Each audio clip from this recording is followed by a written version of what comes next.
Audiolibros en 15 minutos. Suscríbete al canal y explora un nuevo libro cada día. La audición es un proceso complejo que no funciona perfectamente en todas las personas. La mayoría de las personas dan por sentada su capacidad de oír. La audición, como tantas otras funciones fisiológicas, es un proceso muy complejo. Entonces, ¿cómo se crea el sonido y cómo lo procesan nuestros oídos? El ruido se produce cuando las moléculas del aire vibran y crean una onda sonora. El oído externo capta las ondas sonoras y funciona como un embudo, enviándolas al canal auditivo. Luego, el canal auditivo los amplifica y los envía al tímpano. Cuando un sonido llega al tímpano, este vibra y cambia de energía acústica a energía mecánica. Luego, la energía mecánica pasa a través de 3 huesos diminutos llamados martillo, yunque y estribo, y entra en el oído interno. Una vez en el oído interno, el sonido entra en la cóclea llena de líquido, donde se transforma en energía hidráulica. Los pequeños pelos de la cóclea detectan los movimientos en el líquido y generan impulsos eléctricos en el cerebro, lo que hace que escuches el sonido. Sin embargo, este proceso no funciona correctamente para todos, si bien la mayoría de las personas pueden oír sonidos dentro de un rango de 20 a 20.000 Hz, Hz, el rango de otras personas es mucho menor o inexistente. La vida es muy diferente para las personas sordas o con problemas de audición. Si no puedes escuchar a la gente hablar, por ejemplo, tienes que confiar en métodos de comunicación completamente diferentes. Es por eso que se ha desarrollado una cultura tan vibrante en torno a la sordera. La comunidad sorda ha tenido que encontrar formas alternativas para muchas cosas para las que las personas oyentes dependen de su audición. La sordera no debe considerarse necesariamente una falta de algo, es una identidad por derecho propio. El desarrollo del lenguaje está relacionado con la audición, pero los niños sordos poseen las mismas habilidades de desarrollo del lenguaje. ¿Te has preguntado alguna vez por qué los humanos son la única especie que ha desarrollado el lenguaje? Los científicos aún están investigando esta cuestión, pero los expertos están ampliamente de acuerdo en que los bebés nacen con una capacidad innata para aprender el lenguaje. Entienden algunas reglas y principios gramaticales universales, como las consonantes, las vocales, los sustantivos, los verbos, los tonos, la entonación y las frases como componentes básicos. Cuanto más joven sea, mejor será su capacidad natural para aprender las funciones del lenguaje. Por lo tanto, si tiene hijos, expóngalos al lenguaje tanto y tan pronto como sea posible. El coeficiente intelectual y la capacidad de aprendizaje de un niño están directamente relacionados con la cantidad de lenguaje a la que está expuesto. Para los niños sordos, el desarrollo del lenguaje funciona de manera diferente.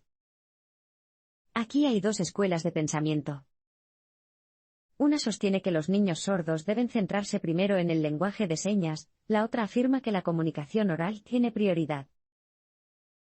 Se ha demostrado que ambos enfoques funcionan. Por eso, los padres de niños sordos tienden a basar su elección en qué camino tomar en su cultura. Los padres que hacen que sus hijos se centren en el lenguaje de señas suelen hacerlo porque quieren que puedan interactuar con la comunidad sorda. Sin embargo, la comunidad no es lo más importante para un niño sordo. Lo más importante es que su sordera se identifique lo antes posible. Si un niño sordo o con problemas de audición solo se expone a métodos de enseñanza que no le convienen, se perderán las primeras etapas del desarrollo del lenguaje, cuando su cerebro puede absorber el lenguaje con mucha más facilidad.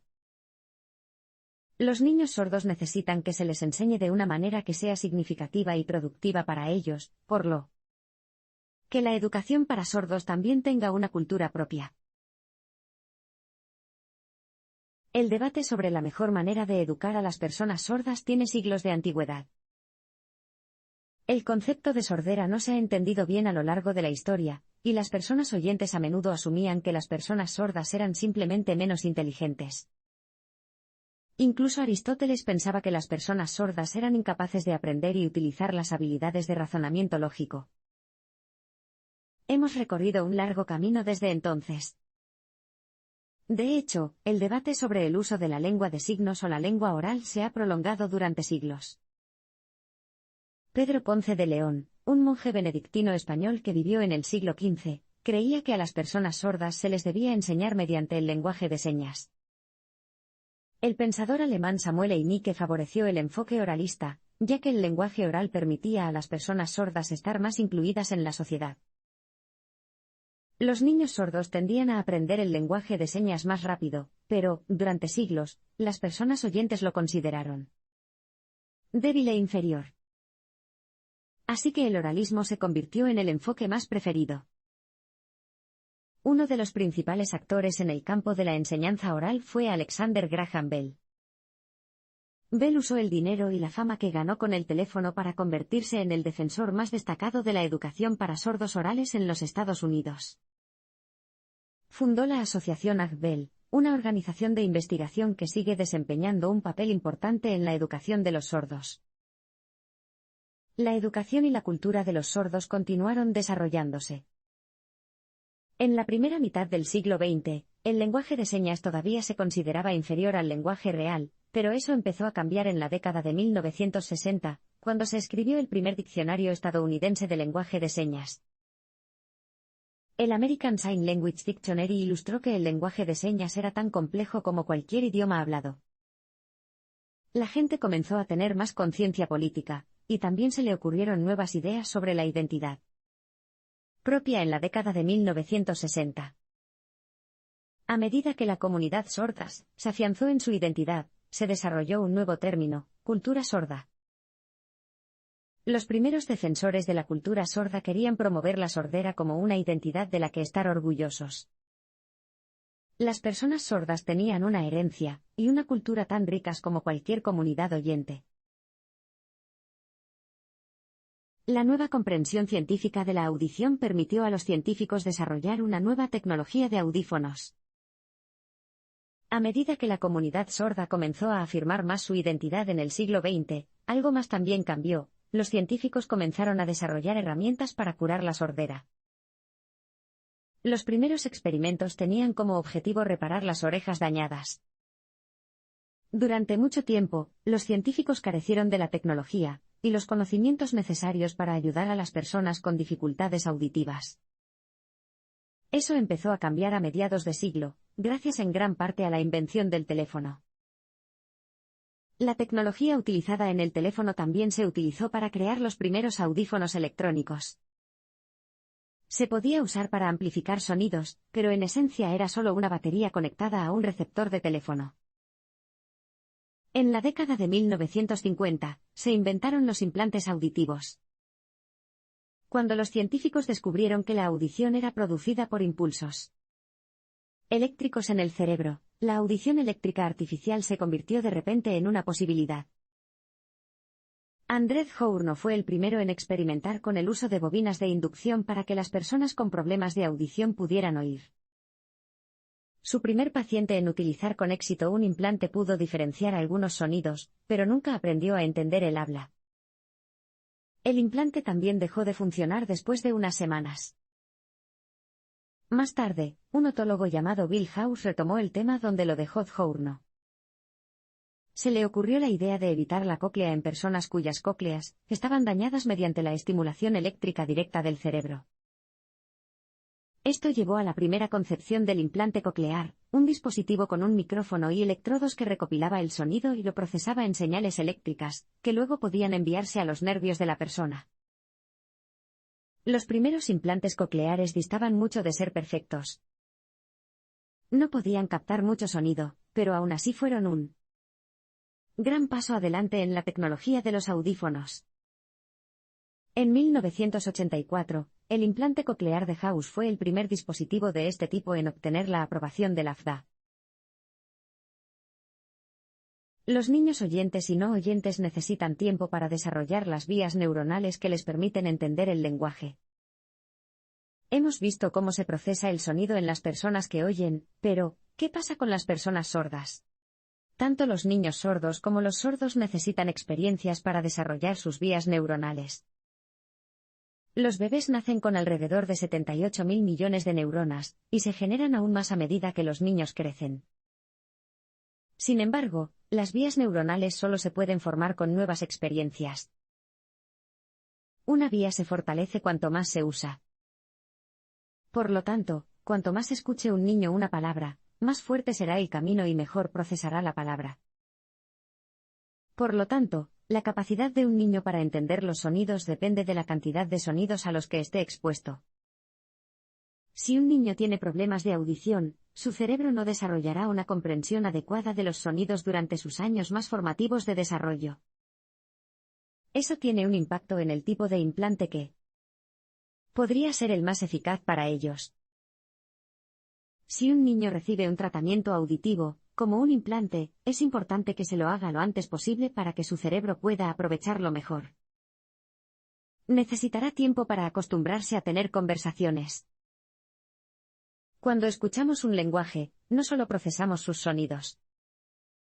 También recordamos nuestras experiencias pasadas con las palabras para dar sentido a lo que escuchamos. Por eso podemos entender las versiones incorrectas de los idiomas que conocemos. Reconstruimos el significado basándonos en lo que sabemos de las palabras. Cuanto antes reciba un implante un niño, más eficaz será, ya que le permitirá estar expuesto a los sonidos del lenguaje durante sus años de formación. Los implantes cocleares siguen siendo imperfectos y controvertidos. Los primeros implantes cocleares solo se administraron a adultos. Sin embargo, eso cambió en la década de 1990, cuando se decidió que podían entregarse a niños de tan solo 2 años. Esto provocó mucho debate. Muchas personas cuestionaron la necesidad de una cirugía de implante coclear, ya que la comunidad sorda ya se había ganado mucho más respeto y reconocimiento en ese momento. La Ley de Estadounidenses con Discapacidades de 1990, por ejemplo, prohibió todas las formas de discriminación hacia las personas con discapacidades. De repente, las nuevas herramientas para las personas sordas, como los subtítulos de televisión y los asistentes de marcado, se habían convertido en la norma. Por eso, mucha gente creía que no era necesario someter a los niños a una cirugía de implantes, por temor a estigmatizar la sordera y destruir la cultura sorda. No querían que la sordera fuera vista como algo que debía curarse. Otros argumentaron que los niños tenían derecho a oír si era posible, incluso si su audición no era perfecta.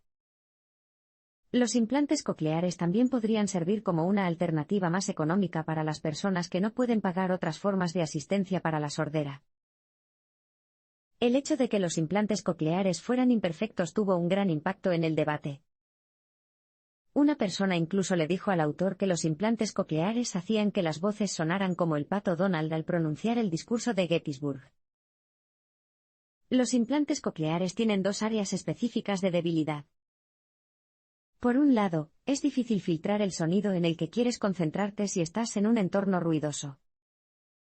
Así que es difícil escuchar la voz de alguien con quien hablas en una fiesta llena de gente, por ejemplo. Este problema se puede reducir si se coloca un implante en cada oído, ya que 2 implantes permiten localizar el sonido con mayor precisión. Sin embargo, escuchar en una fiesta o en un partido de fútbol sigue siendo un desafío. Escuchar música también es un desafío. La música es mucho más compleja que el habla, por lo que es difícil diferenciar entre los sonidos y el mensaje a través de un implante. Antes se esperaba que los implantes cocleares revolucionaran la educación de los sordos, pero los resultados han sido dispares. Cuando se desarrollaron los implantes cocleares, parecían estar a punto de revolucionar la educación para personas sordas y con problemas de audición. Esas personas habían sufrido durante mucho tiempo en los sistemas educativos tradicionales. Muchos solo lograron alcanzar un nivel de lectura y escritura de 4º grado. Sin embargo, la educación para sordos existía antes de los implantes. En 1975, los Estados Unidos aprobaron la Ley Pública 94-142, que garantizaba una educación gratuita y adecuada a todos los niños, por lo que los niños sordos asistían a las escuelas regulares mucho antes de los implantes cocleares. Muchas escuelas contaban con intérpretes o maestros especializados en la educación para sordos. De hecho, en 1986, solo 3 de cada 10 niños sordos o con problemas de audición asistían a una escuela especializada. Las dificultades auditivas tampoco son las únicas cosas con las que luchan los niños sordos. Su nivel socioeconómico y el nivel de apoyo de los padres también tienen un gran impacto en su rendimiento escolar. Por eso, entre el 15 y el 20% de los niños que reciben implantes siguen teniendo un mal desempeño en la escuela. Los implantes cocleares no tuvieron un efecto negativo en la educación de los sordos, pero tampoco la revolucionaron. Y, a pesar del aumento de los implantes, la cultura de los sordos y el lenguaje de señas siguen prosperando. El lenguaje de señas ha sobrevivido al desarrollo de los implantes cocleares por varias razones. Por un lado, los implantes no son útiles en entornos ruidosos, como fiestas o eventos públicos. En lugares con mucho sonido, el lenguaje de señas sigue siendo la forma más eficaz de comunicarse. Muchas personas también mantienen su nivel de lenguaje de señas para poder participar en la cultura de los sordos. Los implantes cocleares les permiten participar en la cultura auditiva, pero el lenguaje de señas sigue siendo una parte importante del arte, la historia y la identidad de los sordos. En general, el implante coclear ha tenido un efecto en la educación de los sordos, pero no funciona para todos ni en todo momento. La educación para sordos continúa evolucionando, al igual que cualquier otra forma de educación.